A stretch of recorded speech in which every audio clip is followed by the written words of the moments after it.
Senhor, no Evangelho de Marcos,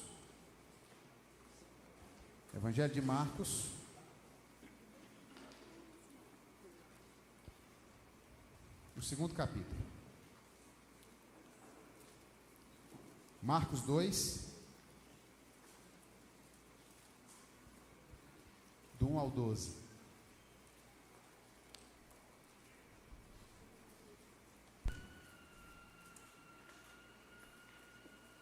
Evangelho de Marcos, capítulo 2, do versículo 1 até o versículo 12. Assim está escrito: Dias depois entrou Jesus de novo em Cafarnaum, e logo ocorreu que ele estava em casa. Muitos afluíram para ali, tantos que nem mesmo junto à porta eles achavam lugar, e anunciava-lhes a palavra. Alguns foram ter com ele, conduzindo um paralítico, levado por 4 homens, e não podendo aproximar-se dele por causa da multidão, descobriram o eirado no ponto correspondente ao em que ele estava, e fazendo uma abertura, baixaram o leito em que jazia o doente. Vendo-lhes a fé, Jesus disse ao paralítico: Filho, os teus pecados estão perdoados. Mas alguns dos escribas estavam assentados ali e arrazoavam em seu coração: Por que fala ele deste modo? Isso é blasfêmia. Quem pode perdoar pecados, senão um, que é Deus? E Jesus, percebendo, logo por seu espírito, que eles assim arrazoavam, disse-lhes: Por que arrazoais sobre estas coisas em vosso coração? Qual é mais fácil? Dizer ao paralítico: Estão perdoados os teus pecados, ou dizer: Levanta-te, toma o teu leito e anda? Ora, para que saibais que o Filho do Homem tem sobre a terra autoridade para perdoar pecados, disse ao paralítico: Eu te mando, levanta-te, toma o teu leito e vai para a tua casa. Então ele se levantou e no mesmo instante, tomando o leito, retirou-se à vista de todos, a ponto de se admirarem todos e darem glória a Deus, dizendo: Jamais vimos coisa assim. Vamos orar, queridos?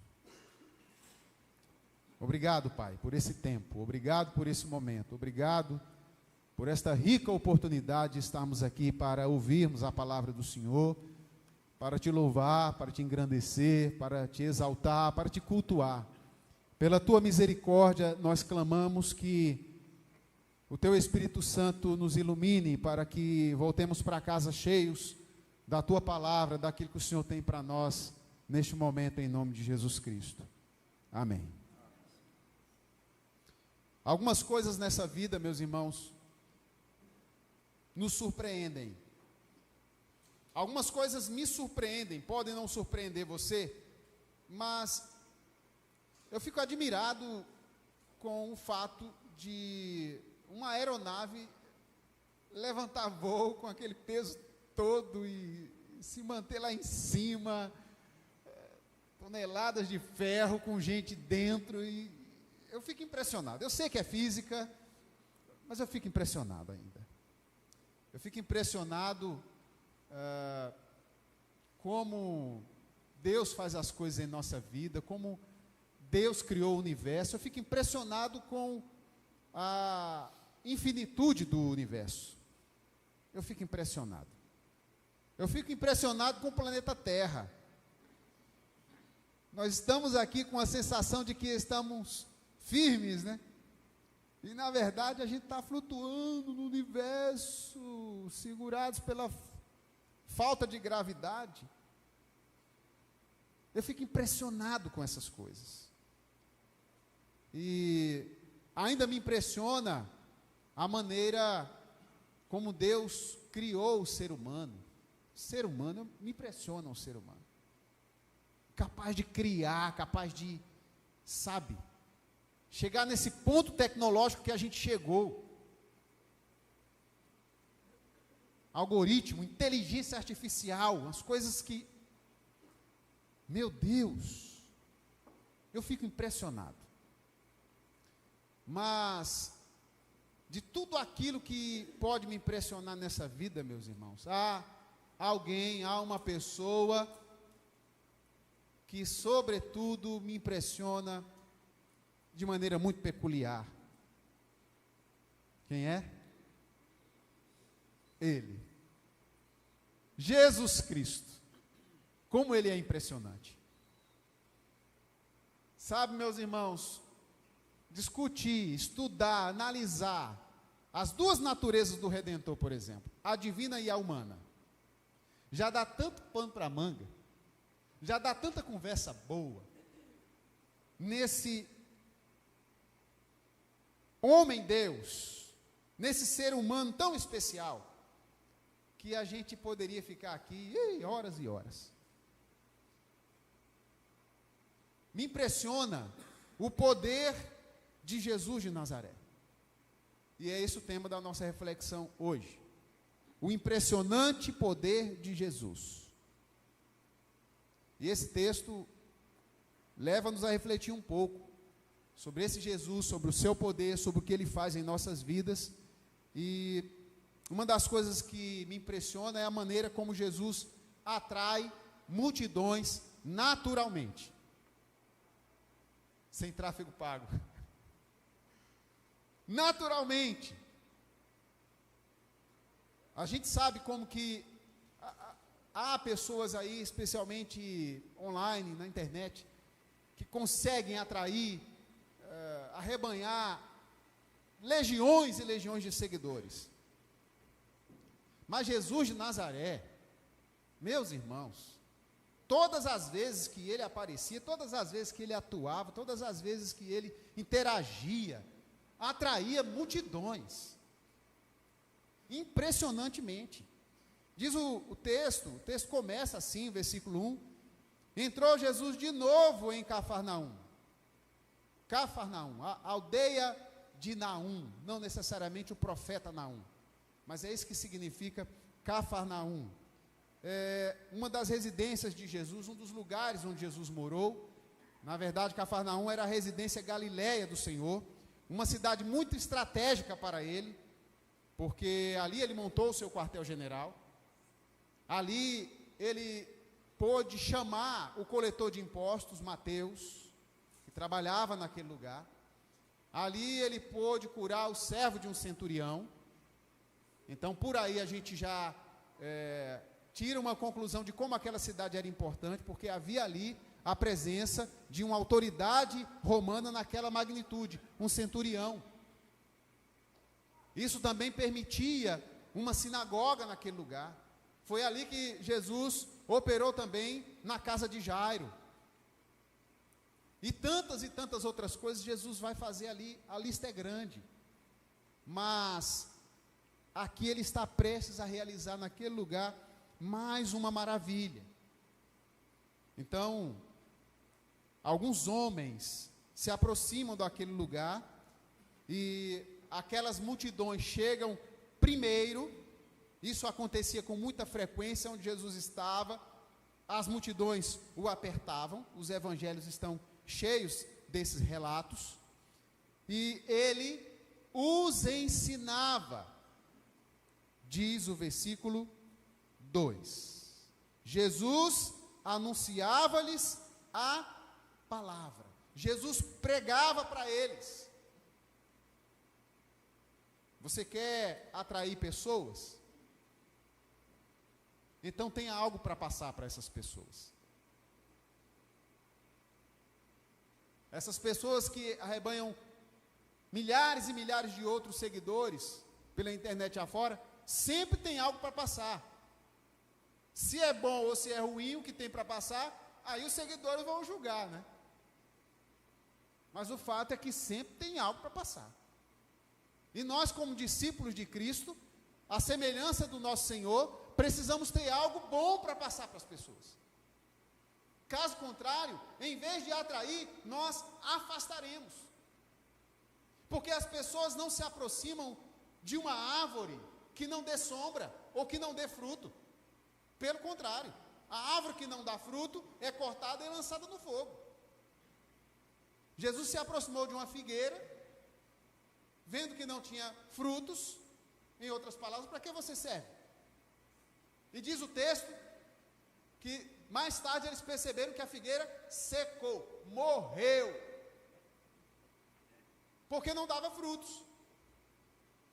Então, amados, o que nós estamos fazendo nessa terra, neste lugar que Deus nos colocou, senão sermos instrumentos de Deus, como Jesus foi aqui, de maneira que as pessoas se aproximam da gente e tem algo para aprender, tem algo para levar, e algo bom.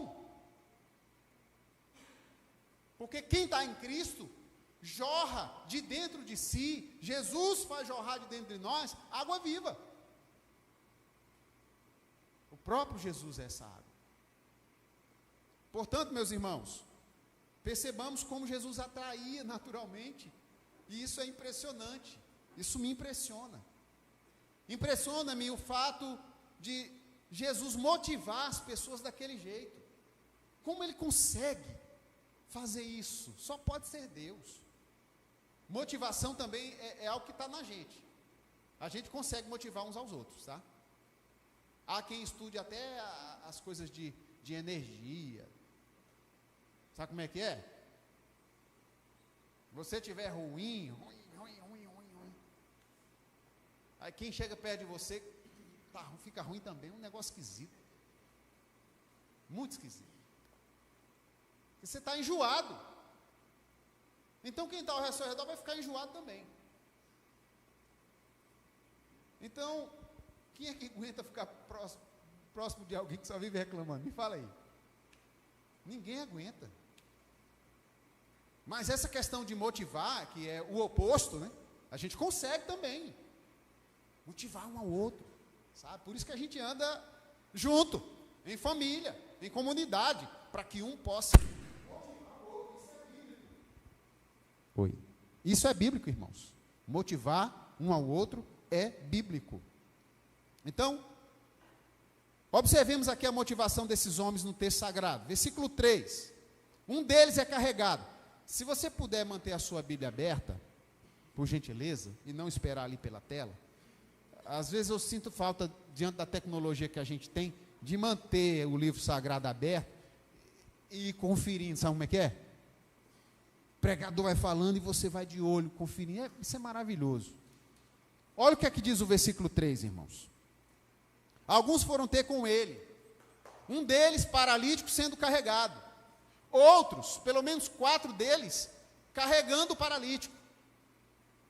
A vida é assim. Ora a gente carrega, ora a gente é carregado. O que não pode é a gente desanimar nessa vida. Não pode. Carregando ou sendo carregado, a gente não pode desanimar. Mas Jesus Cristo é aquele que consegue motivar a gente. Sabe, irmãos? Isso é impressionante, isso me impressiona. Então, esses homens, diz o versículo 4, que eles se deparam com uma multidão, porque a casa estava lotada, a entrada da casa estava bloqueada de gente, e esses homens então precisam driblar essa multidão. E um deles pensa, ou talvez 2 ao mesmo tempo, por que a gente não vai por cima? E do jeito que eles estavam motivados, eu acredito que eles encontrariam um jeito de chegar a Jesus. Nem que fosse por baixo, nem que fosse cavando um túnel, sabe? Do mesmo jeito que se surpreenderam com o camarada descendo, poderiam se surpreender com algo saindo da terra, assim. Exageros à parte. O que a gente está dizendo é que aqueles homens estavam motivados. E nada poderia pará-los, nada poderia impedi-los de chegar aonde eles queriam, que era o Senhor da glória. Então, eles fizeram uma abertura no teto, diz o texto, e desceram um paralítico de rapel. Eu não sei se, para quem pratica o esporte, né, o Ryan não está aqui hoje, eu não sei se 3 metros de altura aproximadamente, já é considerado uma descida de rapel. Deve ser, de qualquer forma, né? Eu sei que eles desceram o paralítico por ali. E o texto sagrado continua. Eles chegam, conseguem o alvo de estar aos pés do Mestre, aos pés do Senhor.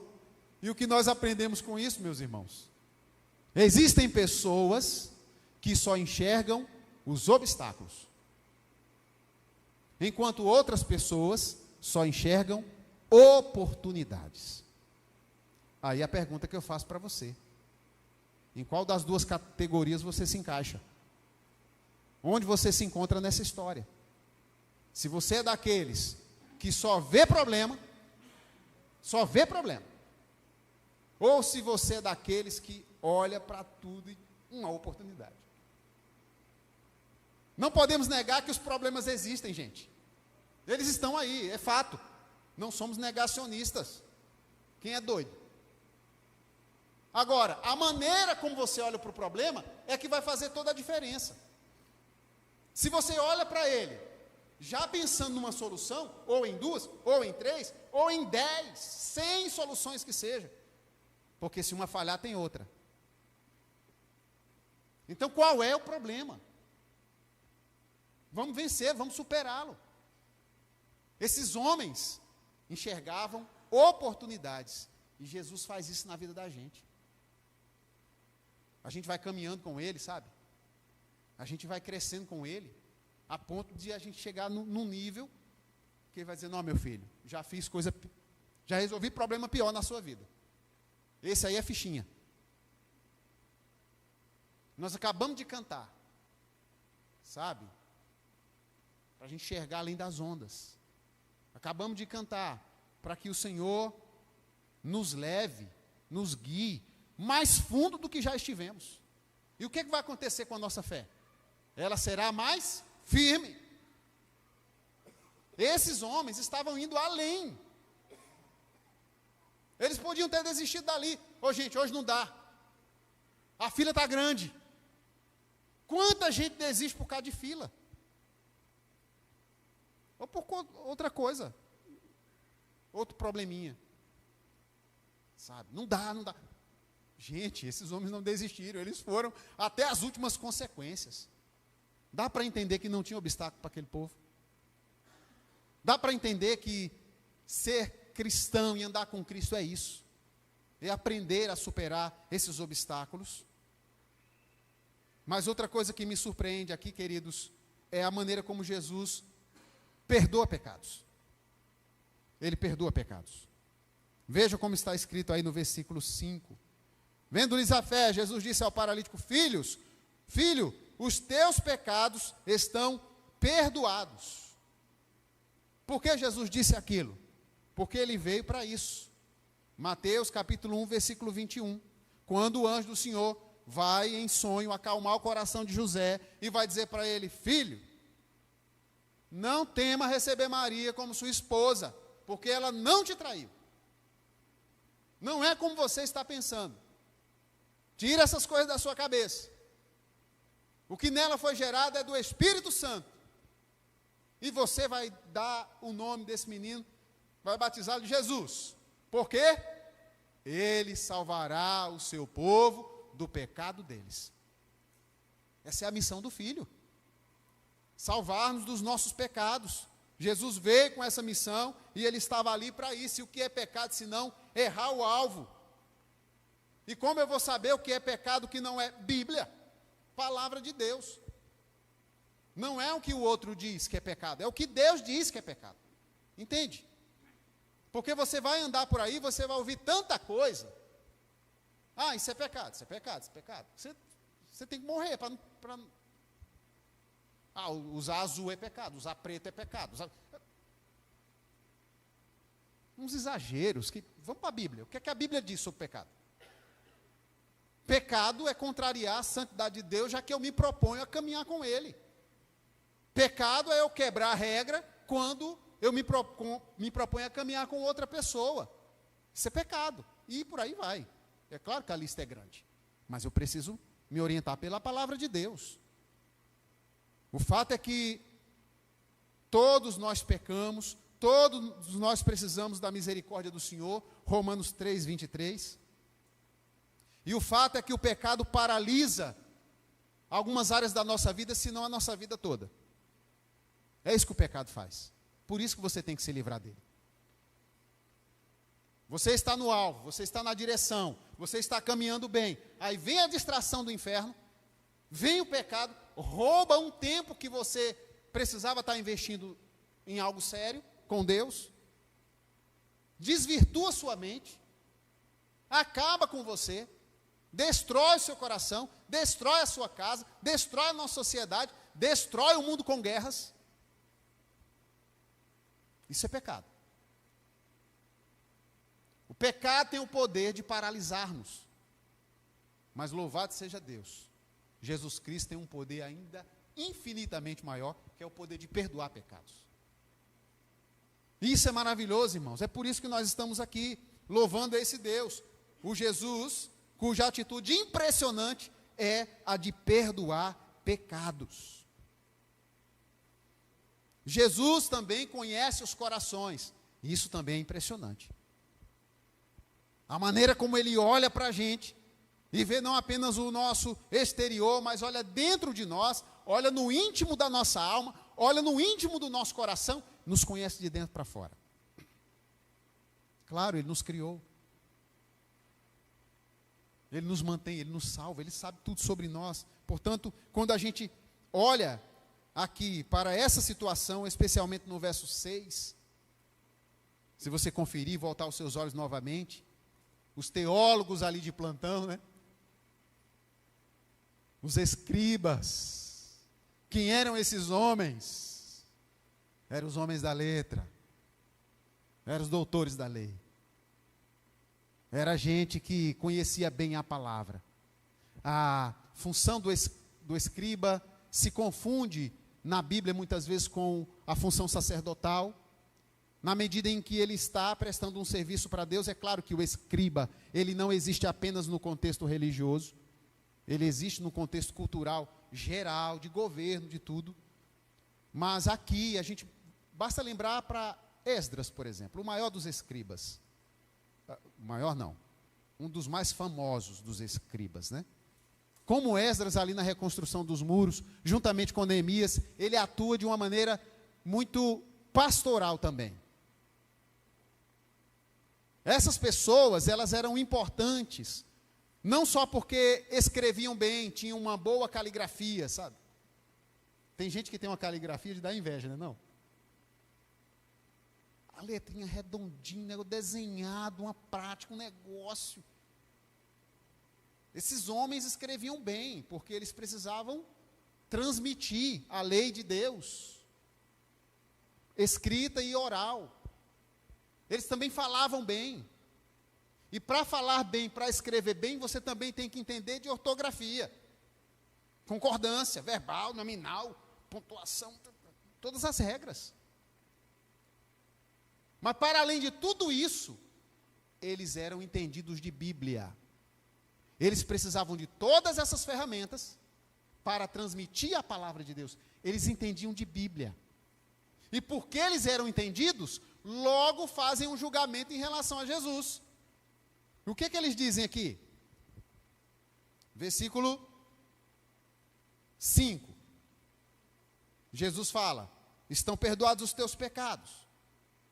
E aí, no versículo 7, eles dizem: ele não é Deus para perdoar pecados. Está errado. Jesus os confrontou ao verso 8: por que vocês estão questionando o que eu faço? E por que Jesus os confronta?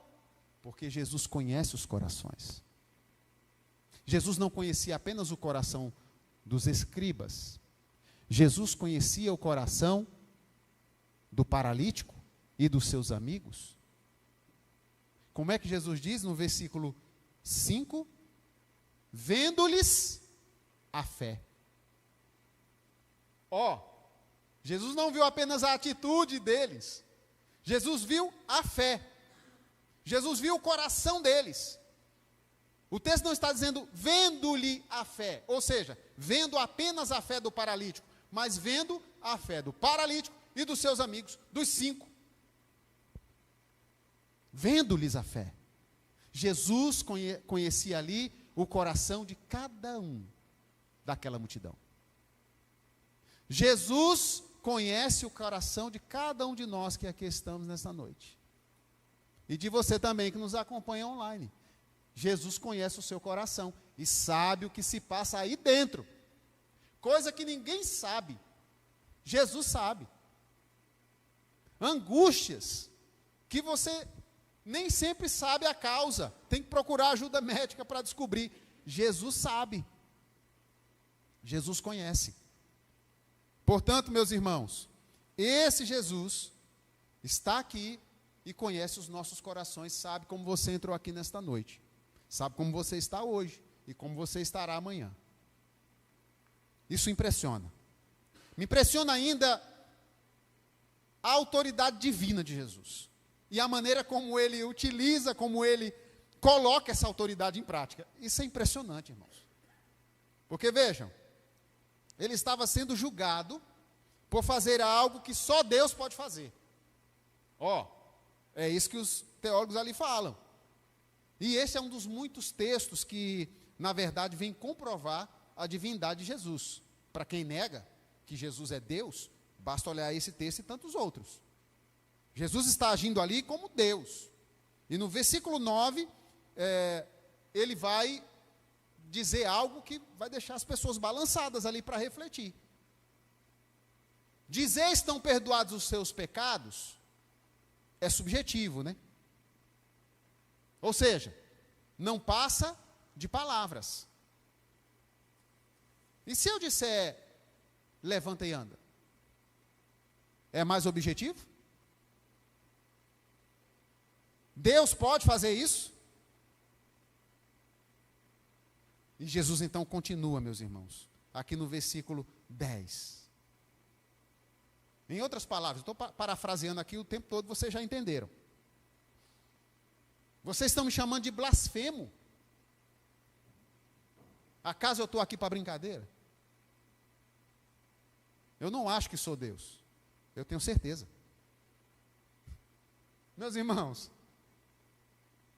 tem hora que você precisa ter certeza de quem você é, especialmente em situações como essas.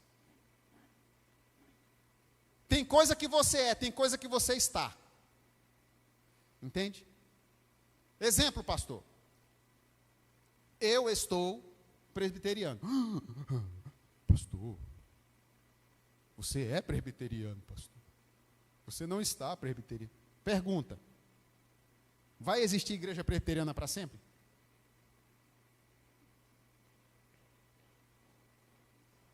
Já ouviram aquele ditado, placa de igreja no céu? Já ouvi falar sobre isso. Se for por essa lógica, não. Se for pela lógica de que a igreja presbiteriana está contida na igreja invisível, eterna, sim. Ô pastor, mas bota a gente para dar uma refletida nisso no meio da pregação. Vamos refletir, vamos pensar. Hoje você está presbiteriano, amanhã você faz a mala, vai para outra denominação servir a Deus. Aí que você vai dizer o quê? Sou assembleiano. Ué, mas tu não era presbiteriano? Eu era, agora eu sou assembleiano. O que isso quer dizer para a gente? Quando eu digo eu sou, e eu sou presbiteriano. Eu estou querendo dizer no fundo, que essa é a minha condição. Sabe, aqui eu estou presbiteriano. Gente. Mas o que eu sou de verdade, mesmo, é filho de Deus. Filho de Deus.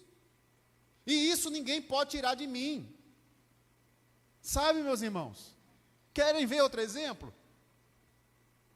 Amanhã, se a instituição, disser para o pastor Liro, você não é mais pastor presbiteriano, o que é que eu vou fazer? Eu vou dizer, não, eu vou ser de qualquer jeito. Não, nós não queremos você aqui. Não, você não é mais pastor presbiteriano, é simples assim. Acabou. Não sou mais, eu estou pastor presbiteriano. Agora, uma coisa que ninguém pode tirar de você é a essência. Sabe?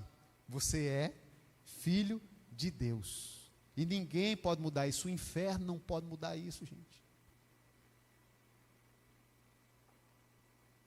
Júlia é minha filha. E ponto. Não adianta. Ela é minha filha e nada vai mudar isso. Louvado seja Deus. Espero que isso seja bom para ela também. Ah, tem como ir lá no cartório e desfazer tudo que é documento. Tá. Não vai mudar o fato de eu ser o pai dela. Louvado seja Deus. Dá para você se direcionar para Deus agora, entender que você é filho, é filha dele. E nada vai mudar isso. E o que o inferno está tentando fazer aqui com Jesus é negar a sua divindade, negar a sua essência, e ele, com a certeza do que ele era, do que ele é, ele diz: eu sou o que sou. Ponto final, essa é a minha missão. Você tem que ter certeza, irmão. Isso tem nada a ver com orgulho, isso tem nada a ver com esnobar, isso tem a ver com segurança. Que segurança tenho em Jesus, pois nele gozo, paz, vida e luz. Oh, meu Deus. Com Cristo herdeiro, Deus me aceitou, mediante o Filho que me salvou. Gente, é isso, eu sou herdeiro com Cristo, ponto. Quando você tem certeza daquilo que você enfrenta dificuldades assim, de peito erguido. Ou de peito estufado, né? Cabeça erguida. Acho que é isso. Para cima. Com a certeza daquilo que você é. E aí, meus irmãos, Jesus diz no versículo 11, olha que autoridade. Olha como é que começa o versículo 11. Eu te mando. Manda quem pode, amigo. Obedece quem tem juízo. Se o inferno tem juízo, obedeça. A voz de comando do Altíssimo. Eu te mando. Meus queridos irmãos, Jesus é aquele que tem autoridade. Você gosta de mandar? Você é daqueles que gostam de mandar? Você se identifica com pessoas que gostam de mandar? Tem que aprender a mandar. Tem que aprender. Como é que manda? Tem que ter autoridade. Não é? Dizem que a autoridade não se impõe, a autoridade se conquista. E aí? Muita coisa para a gente pensar. Jesus não estava dando carteirada, não. Jesus estava fazendo a missão dele. Eu te mando. Ponto final. Ah, meus irmãos. Isso nos impressiona. Outra coisa que nos impressiona. Vai acabar hoje? Não, pastor, vai. É porque Jesus impressiona demais. Jesus tem o poder de curar e libertar. Isso a gente já sabe. Quem é crente, quem caminha com Deus, sabe. Mas olha, todas as vezes que a gente enxerga Jesus operando, todas as vezes que a gente lê e relê textos como esse de Jesus operando, a gente se impressiona, sabe? De novo e de novo e de novo. Porque a maneira como ele faz isso, olha o versículo 12, irmãos, a parte A. Então ele se levantou e no mesmo instante, tomando o leito, retirou-se à vista de todos. Que coisa maravilhosa. Quando Jesus quer, ele opera. E ele pode fazer isso em público ou no privado. Na frente de muita gente ou sem ninguém ver. Como ele fez lá com a mulher samaritana, lá no poço, só ele e a mulher ali, trabalhando no coração da mulher, fazendo aquele milagre na vida dela. Eu já participei de reuniões, de lugares, de momentos, onde eu pude ver Deus operar assim, em multidões. Mas também já vi Deus operar nos bastidores. Sem plateia. Porque é assim que Deus faz também. 20 anos atrás, eu pastoreava a igreja presbiteriana de Itaúna, Minas Gerais. Lá onde a Júlia nasceu. Mineirinha. E havia acabado o culto de semana. Era uma quarta-feira, ou quinta, não me lembro mais. Tínhamos ficado apenas eu e um diácono, ele organizando, fechando a igreja. De repente a sogra dele chega. Toda torta. Pastor, não estou aguentando, chorando de dor. Ora por mim, pastor, ora por mim. E eu, bora orar, minha irmã. Deus, tenha misericórdia. Deus, cura a tua serva. Deus. E a gente já ia levar para o hospital. Eu ia botar no carro e já ia levar para o hospital. Irmãos, impressionantemente, terminamos de orar. A mulher ficou ereta. Olhou para mim com o olho arregalado, olhou para o genro dela. Não é, pastor? Igual acontece nessas igrejas, sabe? Não é, pastor? Falei, glória a Deus, minha irmã. E ela fez igualzinho lá, ela ainda deu os pulinhos, sem eu mandar nem nada, porque eu não falei nada não, ela que deu os pulos assim. Ô pastor, glória a Deus, eu falei, aleluia. Ô gente, não é o instrumento, é a fonte, sabe como é que é? É ele que opera quando ele quer, do jeito que ele quer. E quando ele opera mesmo. Agora, vai ter momento que você vai orar com muita fé. E as coisas não vão acontecer do jeito que você gostaria. E Deus vai dizer para você, não, meu filho. Eita, essa geração birrenta que não sabe ouvir não, hein? Como é que vai fazer andando com Deus? Achando que Deus tem que dizer sim para tudo quanto é oração? Meus irmãos, quando isso acontece, a gente precisa olhar além das ondas. Quando Deus diz não, a gente precisa entender que Ele está no controle de tudo, Ele está acima de tudo, e Ele sabe o que é melhor para a gente precisa confiar.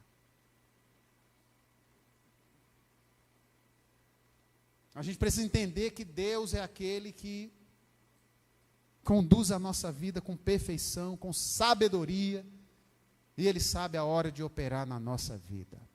Se Ele curar, vai ser bom? Ora se vai. Meu Deus, vamos dar muito glória. Muito aleluia, muito graças a Deus. Gente,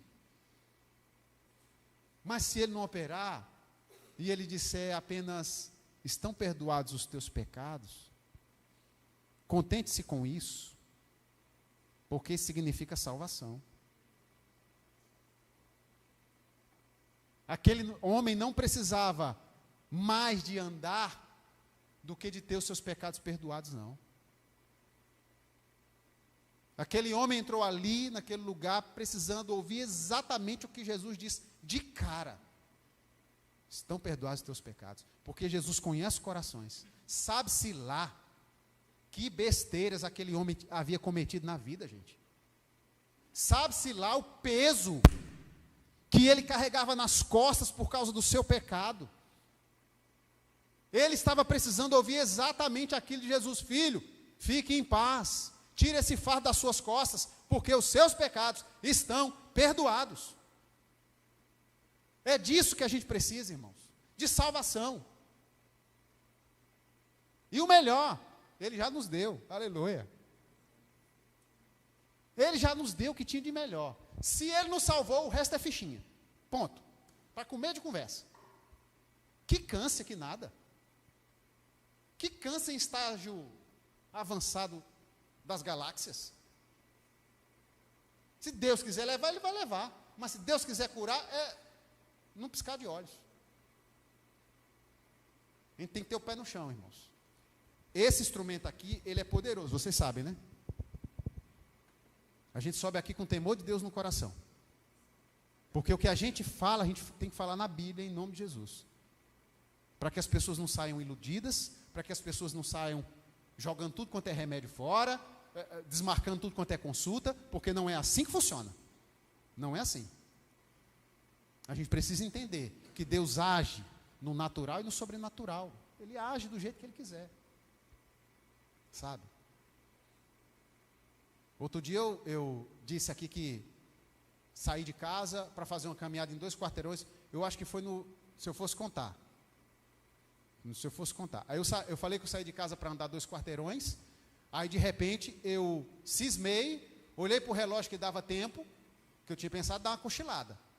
Tinha acordado cedo, trabalhado o dia todo, tinha o culto à noite, ia pregar, eu falei, eu vou dar uma cochilada de meia hora. Aí eu olhei para o relógio, olhei para a cama, eu falei, eu vou dar uma caminhada, vou esticar isso aqui. Aí saí, pronto para dar 2 voltas no quarteirão, mudei de ideia no caminho, falei assim, eu vou correr. Eu vou para a praia. Quem conhece Jardim Cambori ali, norte-sul, lá do canto do centro de celebrações, lá daquele supermercado novo ali do kart. Falei, eu vou para a praia. Olhei para o relógio, ainda tem 1 hora, meia hora para ir, meia hora para voltar, andando e correndo. Administrei, agilizei, ainda cheguei lá, fiquei 10 minutinhos, curtindo a praia, orando, falando com Deus, voltei. Aí eu contei isso aqui. Aí depois fui para casa pensando, falei, meu Deus, e se quem estava me ouvindo cismar e meter a cara de correr logo de cara, sem nunca ter corrido e pá, e para a glória? Porque tem gente que pensa, que sai motivado, entendeu? Sai turbinado, aí chega lá e... Pô, gente,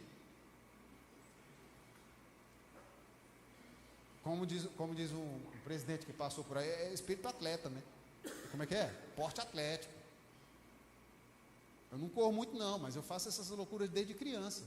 Então é devagar, é devagar. Fé é a mesma coisa, sabe? Então você vai caminhando com Deus e vai crescendo, e vai crescendo, e vai crescendo. Por que eu falei isso, gente? Por que eu entrei nesse assunto? Porque eu estava dizendo que você, que está passando por enfermidade grave, e ouve alguém falando nesse instrumento poderoso, não pode simplesmente sair daqui agindo de qualquer jeito. Pé no chão. Pé no chão. Caminha com Deus, caminha com fé, fala com o seu Senhor. Mas a gente já vai encerrar aqui. O Senhor, o poder dele, o poder de Jesus, me impressiona, porque ele sempre surpreende. Sempre surpreende. Olha o restante do versículo 2. A ponto de se admirarem todos e darem glória a Deus, dizendo: jamais vimos coisa assim. Meus irmãos, Deus já fez tanta coisa boa na minha vida, mas tanta coisa boa, que se Ele me levasse, no dia que Ele me recolher, eu não tenho nada para reclamar. Eu sei que a maioria de vocês, se não todos, pensa assim como eu. Não tenho nada para reclamar. Só agradecer ao Senhor pelo que Ele já fez na minha vida. Mas tem uma coisa: enquanto vida Ele me conceder nessa terra, toda manhã vai ser uma novidade, porque as misericórdias dEle se renovam a cada manhã. E você pode se levantar com fé, e pode botar o pé na estrada com fé, que à noite você vai ver as maravilhas que Deus realizou durante o dia. Porque Ele vai estar com você, Ele prometeu estar conosco todos os dias, até a consumação dos séculos. Ele é o Deus que nos surpreende dessa forma, irmãos. E se há alguma coisa que a gente ainda não viu acontecer, se ainda falta você como crente dizer como esse povo aqui, jamais vimos coisa assim, então pense, o que Deus ainda não realizou na sua vida? O que você está orando, está pedindo a Deus que você ainda não viu acontecer? É a conversão da sua esposa? É a conversão daquele filho? É aquele milagre que só você e o seu Deus sabem que você tem pedido? Pois pode acreditar conforme que está escrito na palavra de Deus. A qualquer momento o Senhor pode dizer: levanta, toma o teu leito, vai para a tua casa, e aí sim você poderá dizer: louvado seja o Senhor, nunca vi isso acontecer na minha vida. Nunca. Essa é a mensagem do Senhor para o seu coração hoje. Você ir para casa pensando nesse Jesus que é impressionante. O poder dele é impressionante. E eu gostaria de orar pela sua vida. Vamos ficar em pé, queridos?